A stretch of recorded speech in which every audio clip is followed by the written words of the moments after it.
third and final video for the quiz review. And yes, it is just quiz review, which means we do have more sections after this quiz. This is a very long unit. I 100% agree with you. So anyway, what we want to do on these final examples is find the exact value of the trig functions. By exact value, remember, we are plugging angles in. So what do we get out? Ratios. So all of our answers will be some kind of ratio or fraction from the unit circle.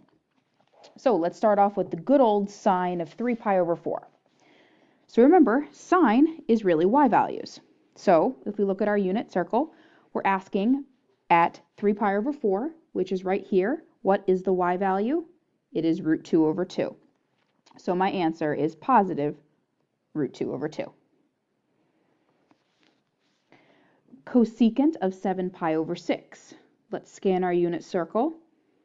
Here is 7 pi over 6, and we would like to know what is the cosecant, which is really the same as, or the reciprocal of, the sine of 7 pi over 6. So here's what I'm going to do. I'm going to say, let's find the sine of 7 pi over 6 first. Again, sine is y value. The sine of 7 pi over 6 is negative 1/2. So the cosecant, or the reciprocal of negative 1/2, would be negative 2 over 1.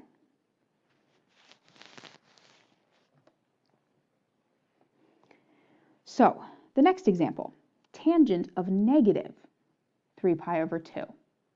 The reason I'm doing these examples very thoroughly is because this is something you may or may not have seen already. Some of you may be panicking and say, wait a second, I see a 3 pi over 2, but I don't see a negative 3 pi over 2. Oh my goodness, what do I do? I like having this unit circle in front of me, and I'm a little confused. Well, I have some good news for you. Whenever you're lost on the angle, don't forget about coterminal angles. Meaning, if you see an angle you don't recognize on the unit circle, let's keep adding or subtracting 2 pi until we do see an angle that we recognize.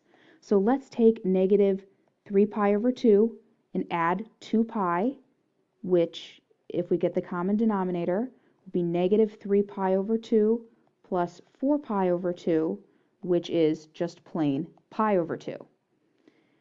So the coterminal to this is pi over 2. So what we could also find is the tangent of pi over 2.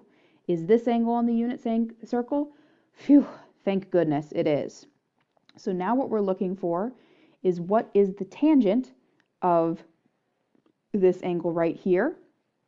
You might recall again that tangent is the ratio of y over x. If we look at the point that goes with that angle, y over x is 1 over 0. Wait a second. After all that work, we get a ratio that's 1 over 0 and is undefined? Oh man, the answer is undefined.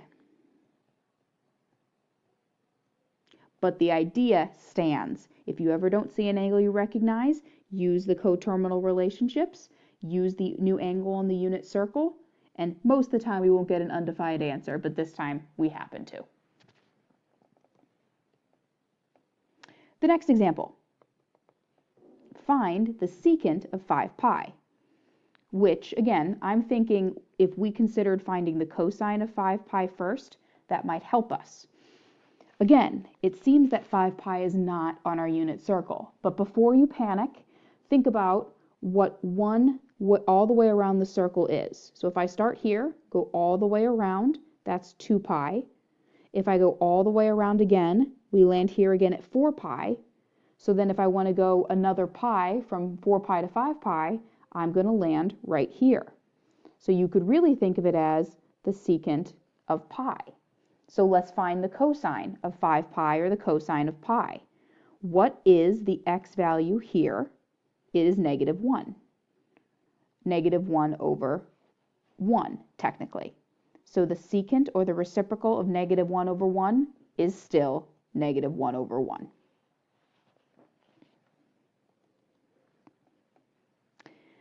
The next examples.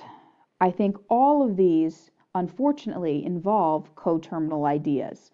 So I'm going to do one more and then let you try the other two. So let me do this one here.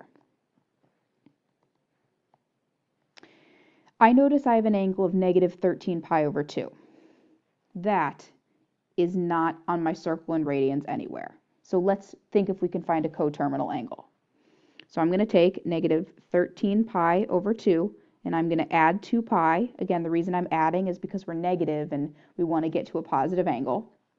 So if we're thinking common denominator, that would be 2 over 2. So that would be negative 13 pi over 2 plus 4 pi over 2. If I add 1 revolution here, I get negative 9 pi over 2, which is not yet positive. So I'm going to start with negative 9 pi over 2, add another 4 pi over 2. Oh boy, we get negative 5 pi over 2, which is still not on our unit circle. So let me keep going.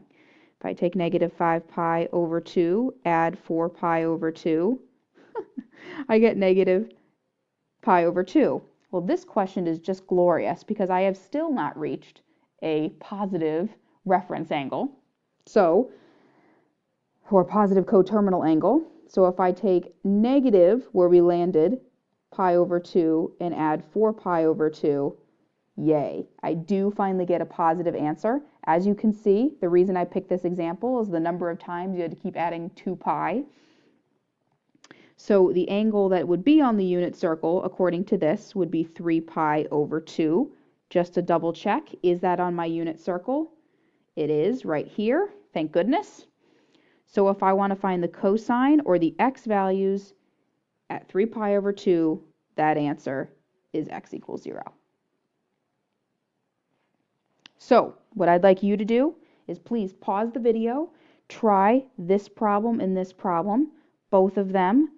You're going to need to find a coterminal angle that is actually on your unit circle, and then I would consider thinking that secant and cosine are reciprocals and tangent and cotangent are reciprocals.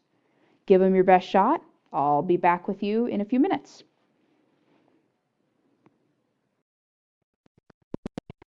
Through my work on this one, the secant of 17 pi over 4, I noticed 17 pi over 4 was not on my unit circle.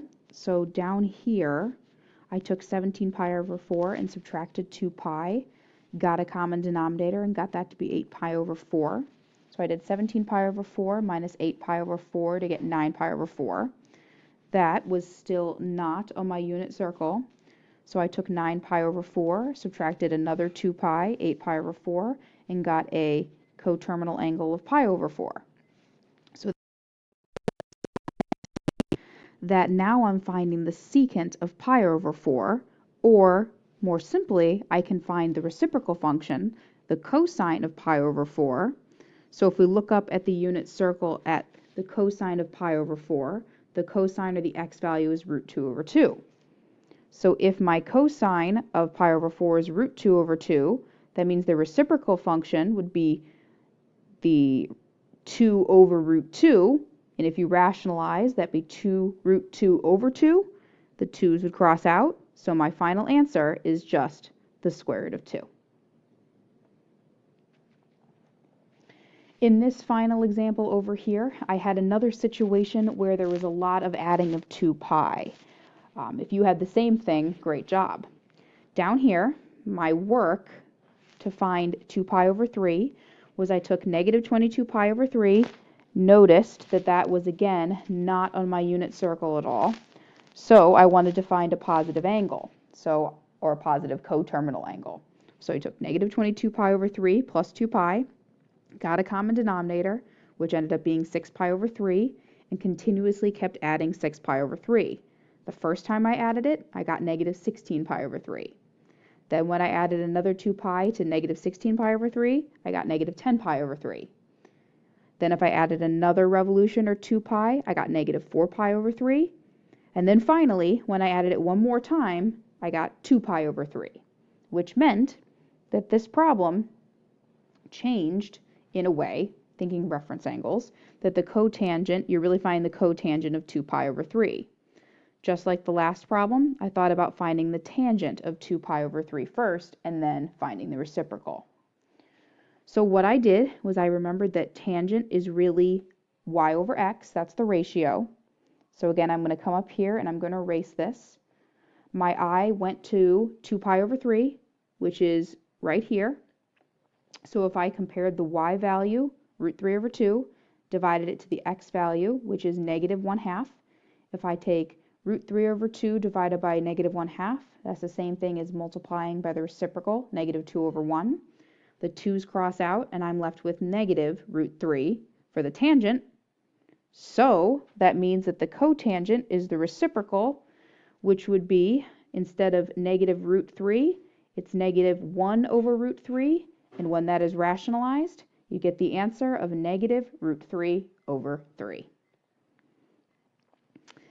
All right, guys, I hope that this video was helpful talking through step by step these problems. You're going to be practicing more of these, but these videos are going to be up if you want to keep rewatching them, because I think there's definitely some stuff, especially on this last slide, that might be good to hear again. Thank you for your time, and good luck.